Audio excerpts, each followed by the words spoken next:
Good evening. I'm Claremont Featherstone inviting you to Security Focus. We will look at things which would have occurred in the security industry over the last year or so.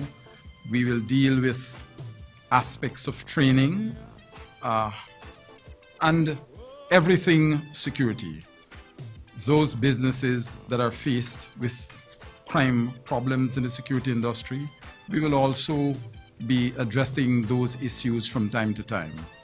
We will also have a calling program at some point in time where you, the viewer, can interact with us and share your views with respect to problems facing you from time to time.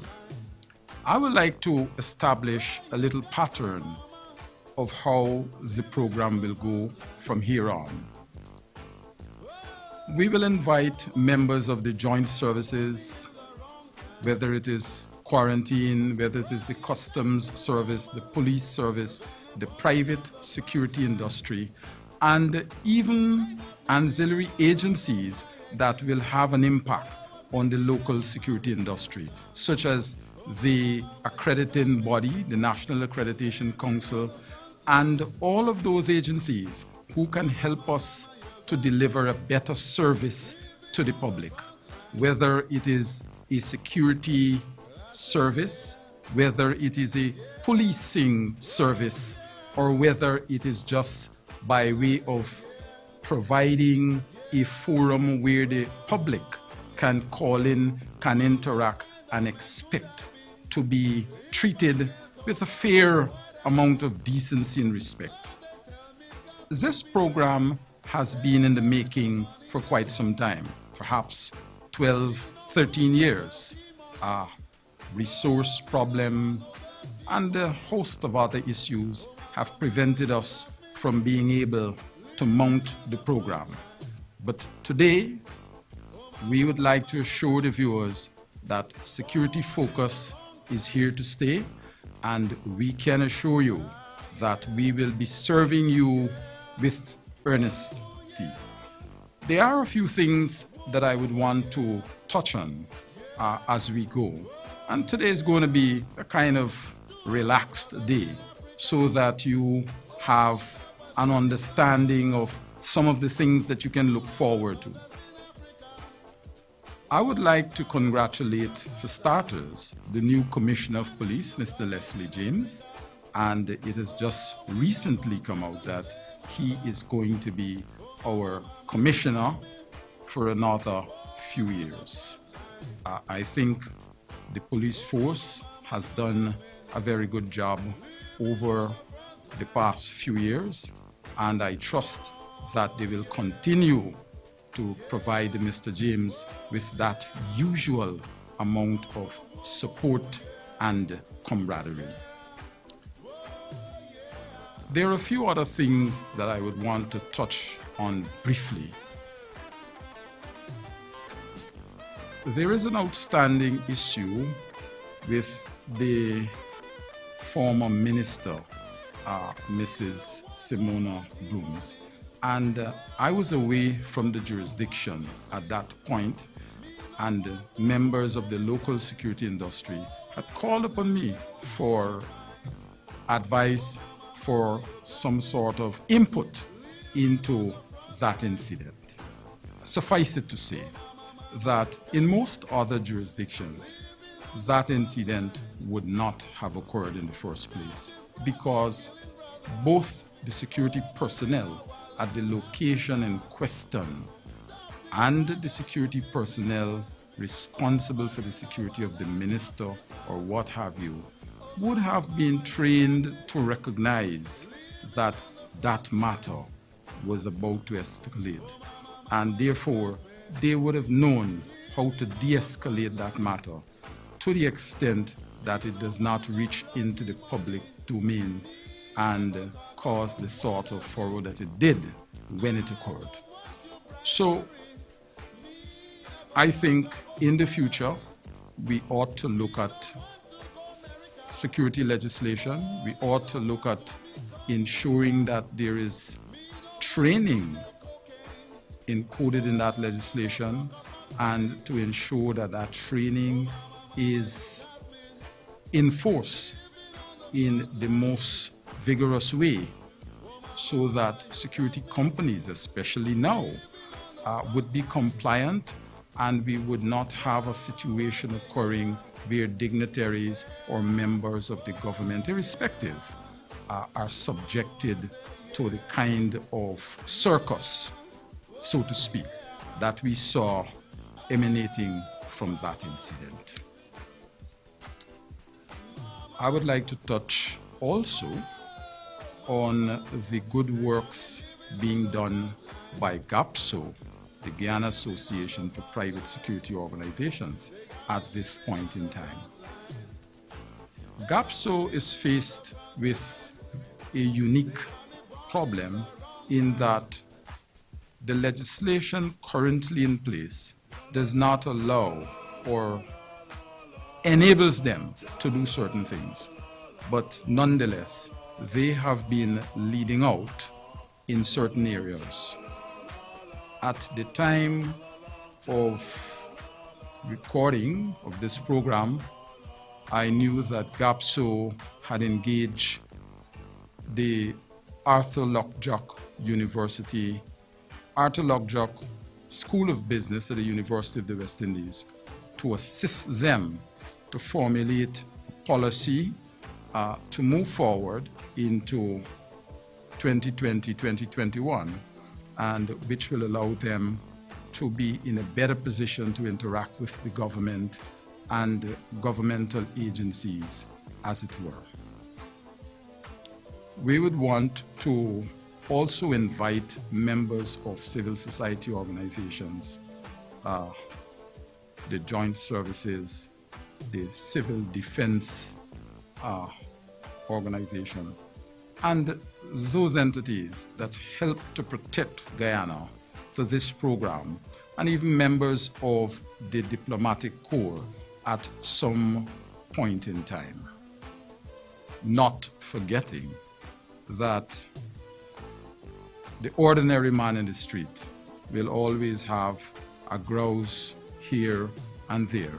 And so we will provide a forum whereby he can also make contact with us and let us know what is affecting him, provided always that it is a security-related matter, whether it has to do with a matter that occurred on a location or an installation while being a security officer, whether it has to do with a member of the public going on to a security location and being handled improperly by a security officer, whether it has to do with a matter that deals with the police force or military, or even a matter where an employer feels abused by his employees.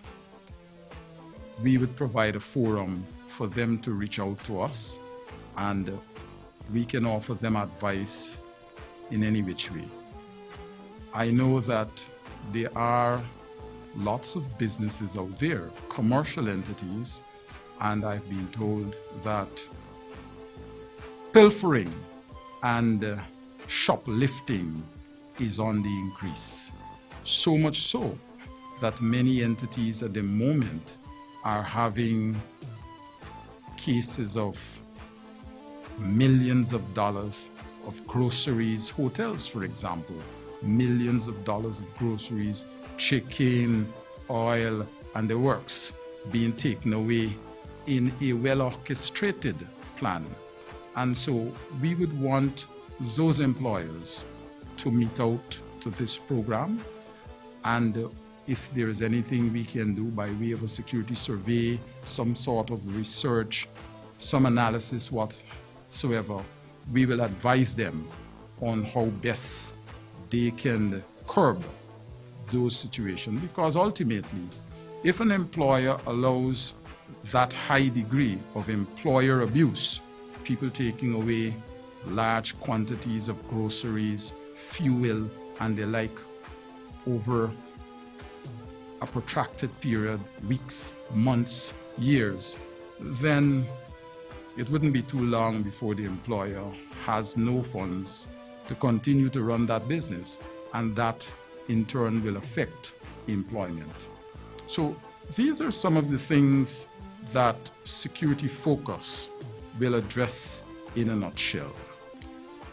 Not forgetting the recent earth tremor that we have had. At some point in time, we will have an educational piece which seek to educate members of the public as to what actually took place with that recent earth tremor. I have heard persons saying the earthquake that passed Guyana, the earth tremor that passed Guyana, the hurricane that passed Guyana, the tsunami that passed Guyana. And so one will assume that the average Guyanese, the average man in the street, did not know exactly what took place, and hence the resultant confusion. So those are some of the things that security focus sets out to do. And I would like to invite you to remain with us. Look at Channel 2 every Thursday evening for Security Focus at 8 in the night. Security Focus is brought to you by Regium International, Northwest Investment Inc., Intelligard Specialist Security Services, and the Institute of Security and Public Safety. Welcome back. There are a few other things that I would want to touch on today. I was asked recently about an article that I had written in the media, which has to do with a new development on Regent Street, where there is a private security concern providing security services, having their security personnel positioned on the pave. And many persons wanted to know what was so wrong with that, where exactly the problem lay. So I'm going to touch on that briefly today. The private security industry in most countries of the world, 90% of the countries, do not have any power above and beyond those possessed by a normal or ordinary citizen, for starters. So it is not the norm for a private security agency to be allowed or to attempt to police public space. Therein lies the problem. When a private security agency sets about the policing of public space, that agency should receive some form of attestation or some sort of document from a policing agency or the city, in this case, the Georgetown municipality. So here it is, we have the streets controlled by the municipality. We have private business entities being protected by a private security company, but instead of the personnel being on the private entity where the liability ends, the security personnel are on public property. They're on the pave. If something goes wrong and they're trying to negotiate the arrest of a person or respond to an attempt robbery or something, and someone is shot, in the public space, in the public domain, a number of things will go wrong immediately. First, we may very well hear that the bullet did not come from the gun in the possession of the private security personnel. And somewhere along the line, the company might very well try to deny having had anything to do with it, or just seek not to accept the liability. In order to ensure that the public's interest is properly protected, there should be some form of documentation between the city and this company which states this is how liability issues occurring in the public domain, in the public space, would be dealt with. How people will be remunerated for injuries and the like. Those sort of things will be dealt with in that document. So until we have a situation where that security company has approached the city for permission to use public space for the posting of their guards, until we can see a properly worked out document which states this is the degree of insurance coverage and the like, until that happens, the public remains at risk with that sort of model, that sort of operation.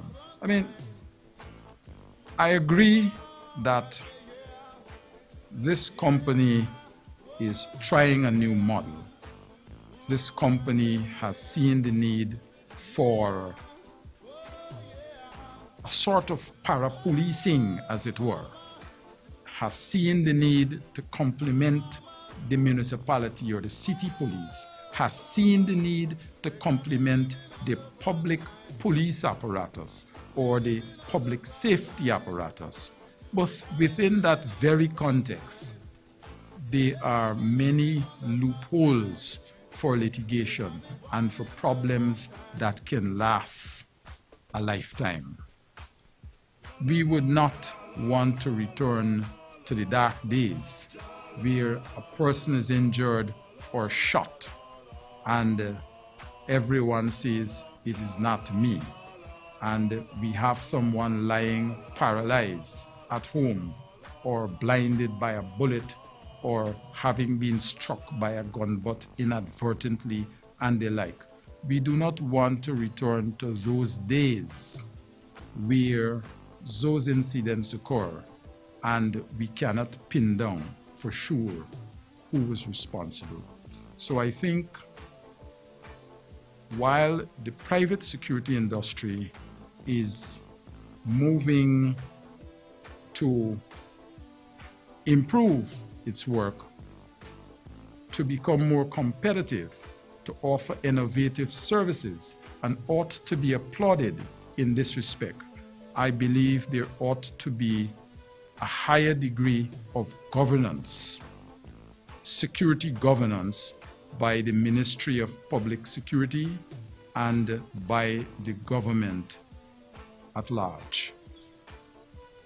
There also needs to be increased vigilance on the part of GAPSO, because at the moment we have a situation where fly-by-night companies are finding themselves in GAPSO with relative ease. There is a difficulty there because GAPSO is an entity that interacts with the public security apparatus. And if GAPSO is to do so in a manner that improves security, then GAPSO should be able to vouch, so to speak, for the entities, the companies who sit as part of GAPSO and who will eventually go with them to speak with the public security apparatus. I have known of instances where it was found out after the fact that security companies and security networks run by persons, unsavory characters, for want of better words, have found themselves in GAPSO and were made privy to information that relate to other security agencies in the country, and even some degree of information which relates to how the police interact with the private security agencies. And I believe, and I've always felt, that that is a very dangerous position. We at GAPSO, we have tried over the years to address the issue of persons coming in to the security industry, persons who might have been in the industry, who might have committed themselves in the industry, and who should not be allowed back into the industry. But we have found that there are some agencies who, perhaps short of manpower, would try to give these people a second chance, a third chance, a fourth chance, even after being told that it is not good so to do. So I believe we should also look at the issue of licensing for the local security industry, where persons are subject to background checks, verification, and the like, and eventually receives a license for a period of time, 2 years, 3 years, whatever, after paying a nominal fee. I believe we should seriously pay attention to this fact and revisit the notion of licensing of private security personnel to ensure that we have the quality of personnel to go forward into the 2020-2021. So these are some of the issues currently engaging the attention of Security Focus. And I would like to thank you for remaining with me tonight and being part of this historic event. Stay tuned. Look for Security Focus next Thursday at 8. Thank you.